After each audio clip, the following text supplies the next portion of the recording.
Hello and welcome to today's Facecast. I've been getting told off lately. Been told off for not smiling in these Facecasts.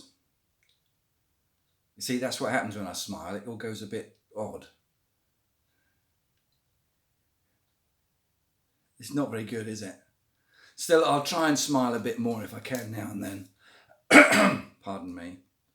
I'm not really miserable. It's just that I'm just concentrating on what I'm doing, I think. Anyway, none of that's got anything to do with this morning's Facecast. Here's a question for you. What is it that might stop us from believing in God?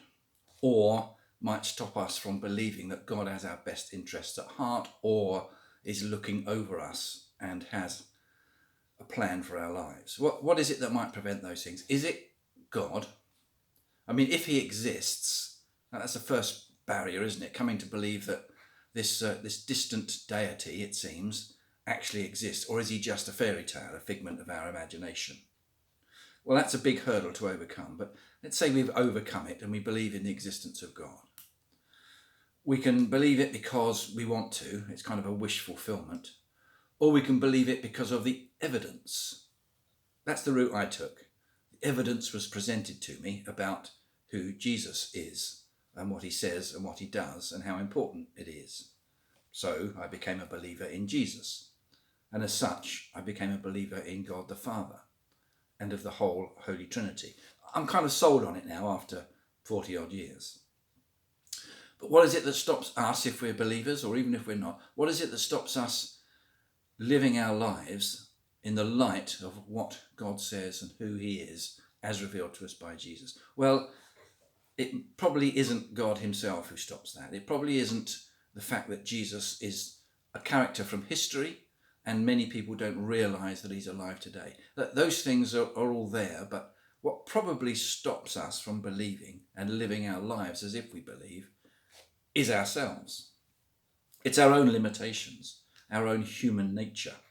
Our failings come to the fore very easily. We become down and despondent and depressed, or we try and do everything in our own strength. It doesn't always work out. Or we've become so successful by doing everything in our own strength, we don't need anybody else.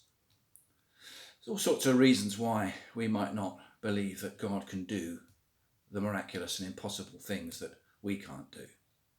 But Scripture, this record of God to us, tells us that God can do all of these things. There's a very short verse in Luke's Gospel. It's just at the point where the birth of Jesus is being dealt with, right at the beginning of Luke's Gospel. The angel comes to Mary. Mary is accepting and agreeing to what's happening, but she's doubtful. She doesn't know what's going on. Of course she doesn't. She's just a young girl. She knows nothing really.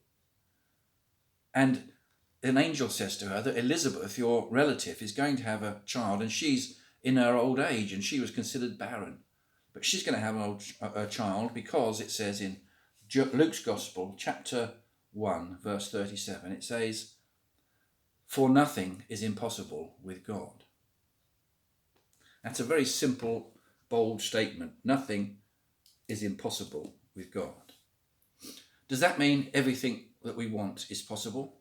Am I going to be a millionaire tomorrow? Am I going to be rich and famous? Am I going to be all of the things we might want? Am I going to have all the best things? No, it doesn't mean all that.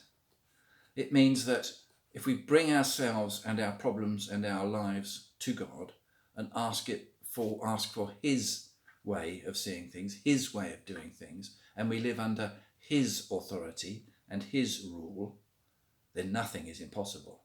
All things are possible because we are God's people. Stand by. See, there's a smile. I know it doesn't really work, does it? Never mind. Hold fast to the fact that nothing is impossible with God.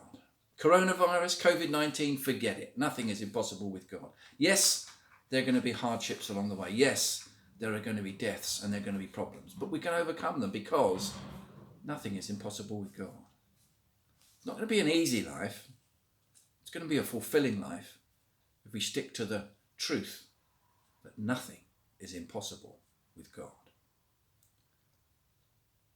Bye now.